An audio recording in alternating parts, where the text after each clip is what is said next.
اگر ہم کہیں کہ حضرت آدم پہلے تھے حضور بعد میں ہیں، پہلے تو سر پھر آدم علیہ السلام نے جھکا دیا نا، پھر اول المسلمین کا کیا مطلب ہوا؟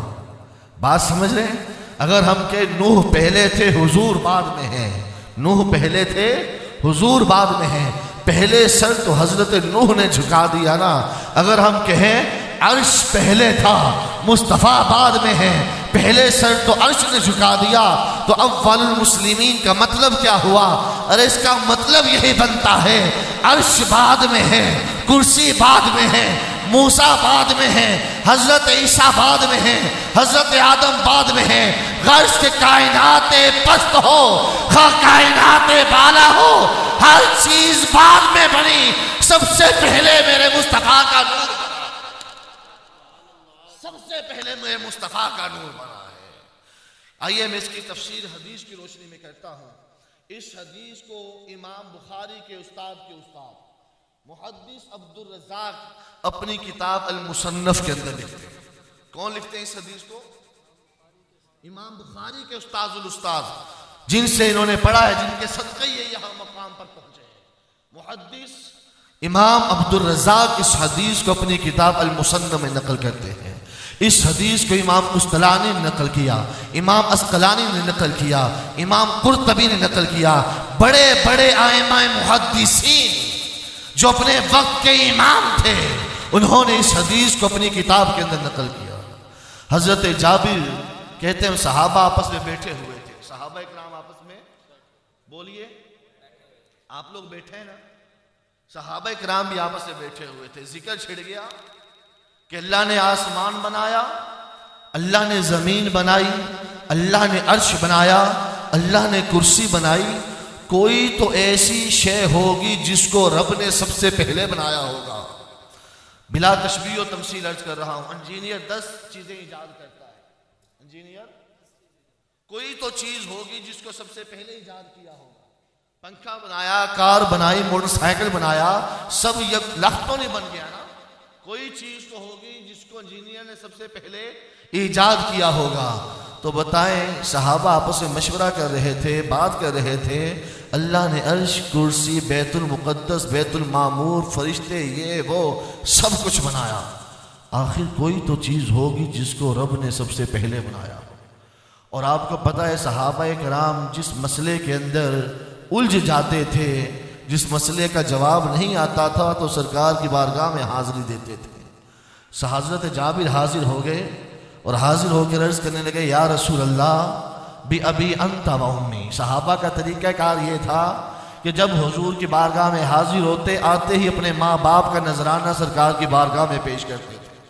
آتے ہی ماں باپ کا، بی ابی انت و امی، یا رسول اللہ میرا باپ بھی آپ پر قربان، میری ماں بھی آپ پر قربان۔ پھر اگلی بات کیا کرتے تھے، اس کے بعد پھر اگلا جملہ بولا کرتے تھے، پہلے حضور کے قدموں پر اپنے ماں باپ قربان کیا کرتے تھے، پھر آگے بات کیا کرتے تھے۔ عرض کی بھی ابھی انت و امی، یا رسول اللہ آپ پر میری ماں بھی قربان، میرا باپ بھی قربان، اخبرنی عن اول شیء خلقہ اللہ قبل الاشیاء۔ یا رسول اللہ صلی اللہ علیہ وسلم مجھے بتائیں، ہمیں خبر دیں، اللہ تعالیٰ نے اس کائنات میں سب سے پہلے کس چیز کو پیدا فرمایا، کسے پیدا فرمایا؟ میرے آقا نے فرمایا، یا جابر، توجہ رکھیے گا، اس حدیث کو امام بخاری کے استاد نے تحریر فرمایا ہے، نقل فرمایا ہے، اور 42 ائمہ محدثین نے اس حدیث کو اپنی اپنی کتابوں میں نقل فرمایا۔ میرے آقا نے فرمایا، یا جابر ان اللہ تعالی قد خلق قبل الاشیاء نورا نبیک من نورہ۔ فرمایا جابر اللہ نے تمام چیزوں سے پہلے تیرے نبی کے نور کو اپنے نور کے فیضان سے پیدا کیا، ہر چیز سے پہلے، ہر شے سے پہلے۔ ہو سکتا تھا صحابہ کے ذہن میں یہ سوال آتا، میری آواز آ رہی ہے؟ اسپیکر کے بغیر بھی آ رہی ہے؟ آخر والوں کو ہو سکتا تھا کہ صحابہ کے ذہن میں یہ سوال آتا، صحابہ کے ذہن میں یہ سوال آتا کہ نبی علیہ السلام کو جب نور پیدا کیا اللہ نے، حضور کا نور نور حسی تھا، کیا تھا؟ نور حسی تھا، تو اللہ نے اس نور کو کہیں رکھا بھی تو ہوگا نا۔ کیونکہ اس کے بعد پھر آدم بنے، موسیٰ اور عیسیٰ بنے، عرش و کرسی بنے، اس نور کو کسی جگہ پر رکھا بھی تو ہوگا، جس جگہ پر رکھا ہوگا وہ چیز پہلے بنائی ہوگی، جس جگہ پر رکھا ہوگا وہ چیز، مثال کے بغیر عرض کر رہا ہوں، میرا ایک جسم حصی ہے نا، میرا جسم حصی ہے، ٹھوس ہوں میں، تو میرے اس طرح قرار کے لیے کرسی کا ہونا ضروری ہے یا نہیں؟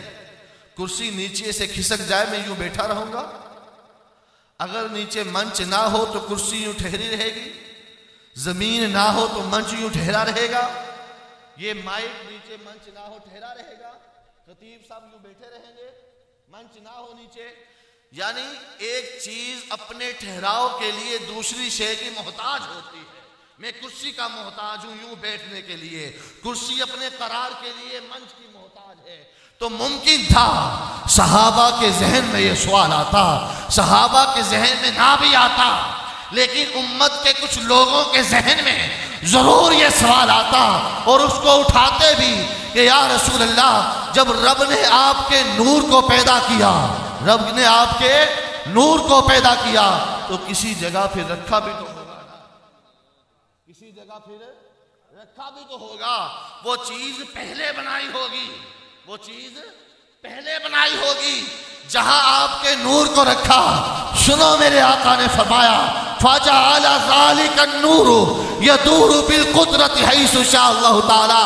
فرمائے جابر میرا نور کسی کا محتاج نہیں تھا، کل کائنات میرے نور کی محتاج. ہائے ہائے ہائے ہائے ہائے، میرا نور کسی کا محتاج نہیں تھا، کل کائنات میرے نور کی محتاج تھی کہ میرے نور کو رکھنے کے لیے رب کوئی چیز بناتا، ایسا نہیں تھا. فرمایا یدور بالقدرت حیث شاء اللہ تعالی، اللہ جہاں چاہتا میرا نور وہاں سیر کرتا رہتا، میرا نور وہاں سیر کرتا رہتا.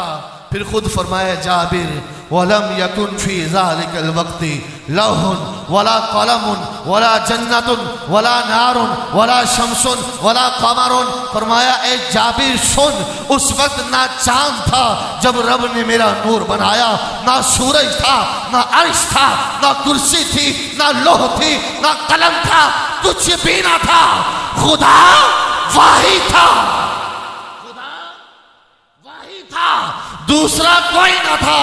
جب اللہ نے نور مصطفیٰ بنایا دو تھے، تیسرا کوئی نہ تھا، دو تھے تیسرا کوئی نہ تھا.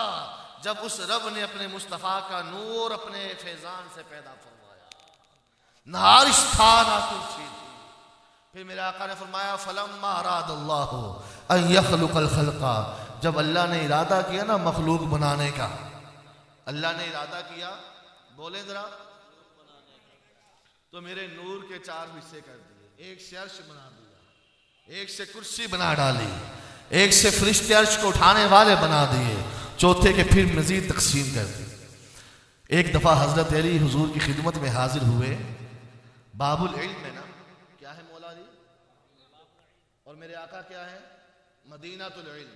میرے آقا نے فرمایا نا مدینۃ العلم وعلی بابھا، میں علم کا شہر اور علی دروازہ ہے. تو دروازہ ایک دن حضور علیہ السلام کی بارگاہ میں باب العلم حاضر ہوئے، عرض کی یا رسول اللہ، اللہ نے آپ کو کیوں بنایا؟ مولا علی کا سوال دیکھیں، سمجھ نہیں آئی، لگ رہا سمجھ نہیں آئی. سوال کیا کیا؟ میں عربی پڑھ کر سناتا ہوں. عرض کی یا رسول اللہ لما خلقتا، یا رسول اللہ آپ کو کیوں پیدا کیا گیا؟ رب نے آپ کو کیوں پیدا کیا؟ سوال دیکھیں مولا علی کا، وہ جس طرف جا رہے تھے، جس طرف ان کا ذہن جا رہا تھا، وہ اس کا جواب لینا چاہتے تھے. عرض کیا رسول اللہ لما خلقتا، آپ کو کیوں پیدا کیا گیا؟ رب نے کس لیے پیدا کیا؟ میرے آقا نے جواب دیا، سنیے گا، سر کے کانوں سے اور دل کے کانوں سے سنیے گا. میرے آقا نے فرمایا علی میں نے بھی اپنے رب سے یہی پوچھا تھا، میں نے بھی اپنے رب سے یہی پوچھا تھا کہ یا ربی لما خلقتانی، اے مولا تو نے مجھے کیوں بنایا؟ مولا لما خلقتنی، مولا علی سیدھے ہو کر بیٹھ گئے. عرض کی یا رسول اللہ، پھر اللہ نے کیا جواب دیا؟ پھر اللہ نے کیا جواب دیا؟ میرے آقا نے فرمایا رب نے جواب دیا کہ محبوب میں چھپا ہوا خزانہ تھا، میں چھپا ہوا خزانہ تھا، میں نے چاہا اپنے رب ہونے کو ظاہر کروں، اس کائنات کو پیدا کروں، مخلوق کو پیدا کروں، ان کو پیدا کرنے کے لیے، اپنی ربوبیت ظاہر کرنے کے لیے میں نے تمہارے نور کو پیدا کر دیا تاکہ کل کائنات تمہاری محتاج ہو جائے، تم کسی کے محتاج